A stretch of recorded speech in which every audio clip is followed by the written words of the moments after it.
Well, how lucky am I? I get to hang with two U.S. men's national team legends, obviously Tony Meola in studio today, but now we're joined by the one and only Jimmy Conrad. What's up, Jimmy? I'm more of a self-legend, to be honest. Tony Meola is a proper legend, but I appreciate the setup. You didn't hear this, though. You guys were teammates in Kansas City. Don't tell him. When it was the Kansas City Wizards. Oh, come on. Do you know what he said about you, Jimmy, as a teammate? Hopefully the most handsome teammate he's ever played with, That's but it. maybe You something nailed different. it. Yeah. No, he said he never had a teammate that cared as much as you. That's Oh, true. wow.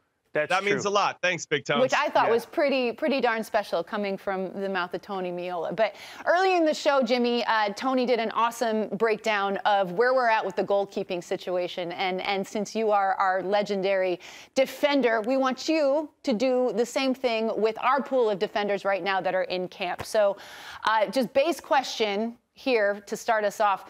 Where are we at right now? How do you feel about our player pool when it comes to the back line?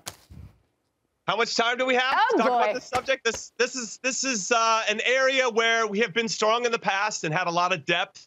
And at this particular moment, it feels like we're transitioning from one of our best defenders in Tim Ream, who's just getting a little bit older and father time bows to no one. So at some point, he's going to slow down. And I don't know if we want to count on a 38-year-old player in the World Cup in 2026. So if we leave him out of the equation for now, looking forward, you got a lot of young guys, but a lot of young guys that haven't necessarily made the position their own. Chris Richards played this last game. He was the captain against New Zealand. He's playing for Crystal Palace in the Premier League. He's getting closer to what I think we all can see. That like realizing your potential is very hard, especially as a center back. For me, I had to get around, and this is where when I was playing with Big Tones, when I was like 26, 27, 28 is when the game started to slow down for me. I got really confident in my own decision making. And that allowed me to start being a better leader and a better communicator for everybody around me. I was learning how to put fires out before they started, which ultimately made my team more efficient in how we moved as a group.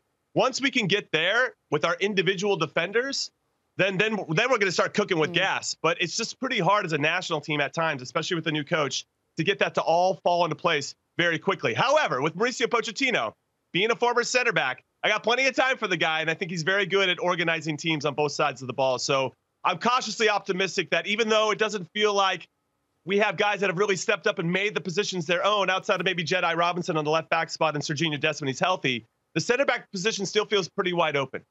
All right, let's start then with the right backs, Jimmy. Where do you go here? I think Serginho Dest, when he's healthy, is probably everybody's choice, but I know you've got a couple guys in that depth chart.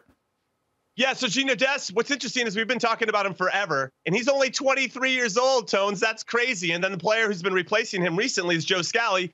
He's only 21.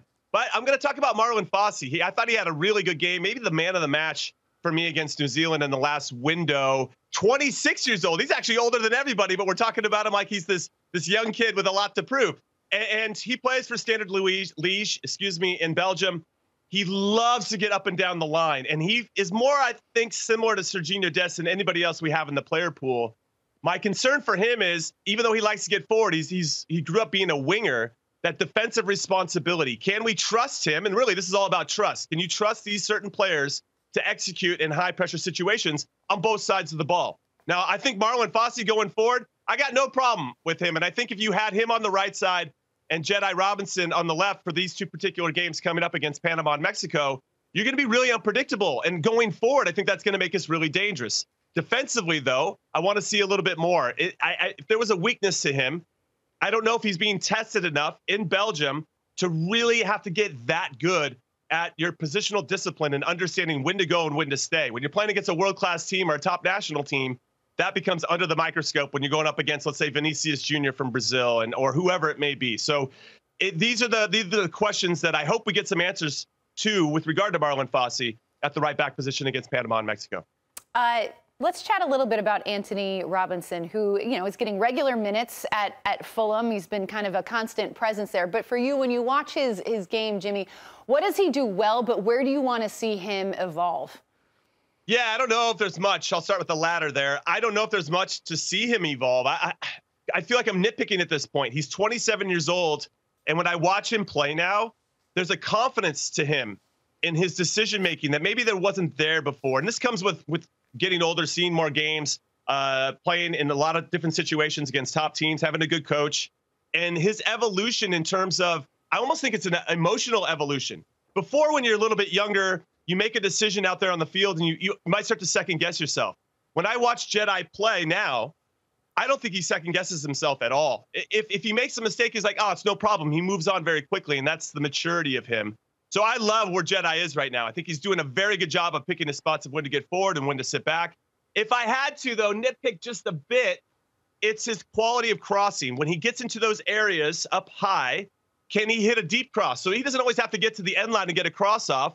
Can he maybe hit that ball from the top of the box? And can we have that type of quality that's going to be dangerous every time that he does that?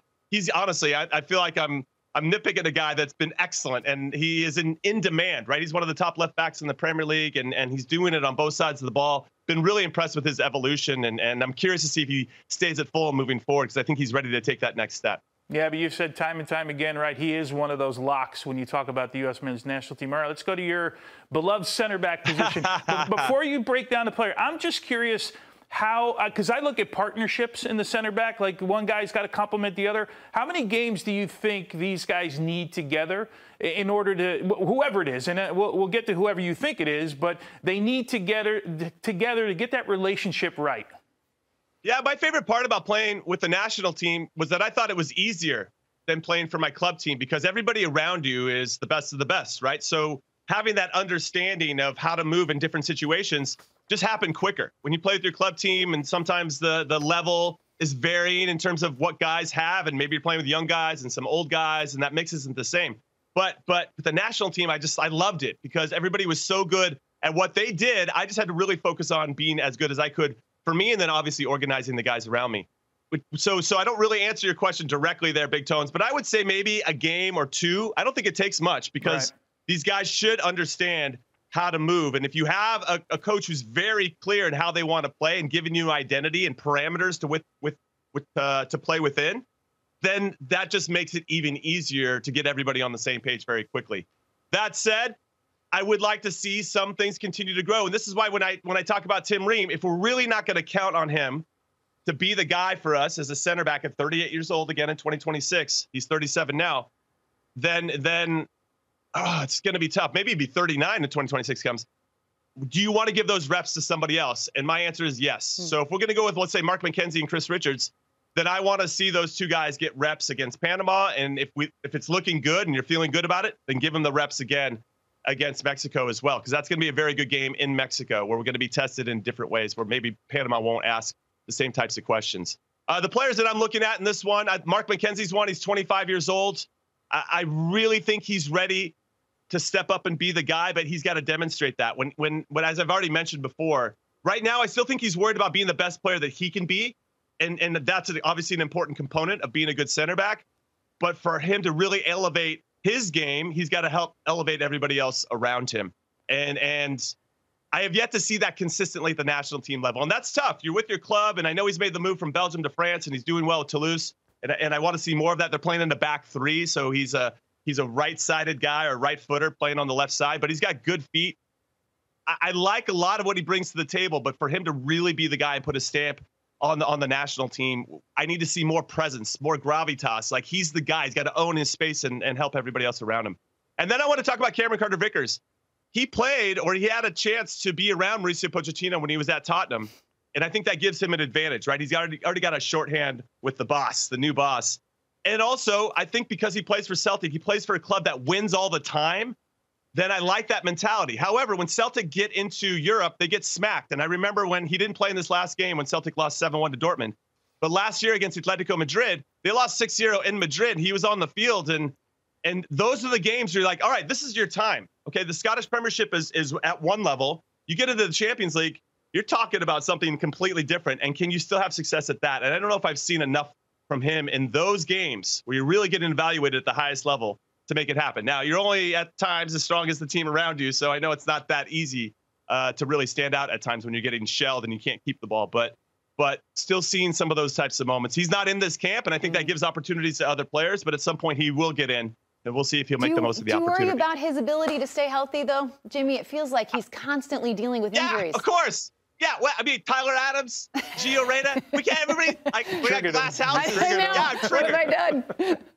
yes, of course I'm concerned, but I was a player that took advantage of other guys being hurt. So this is a big opportunity for the other players in our player pool to be like, all right, if that guy's not healthy, then I'm going to come in and be the guy. And thank you so much for that opportunity.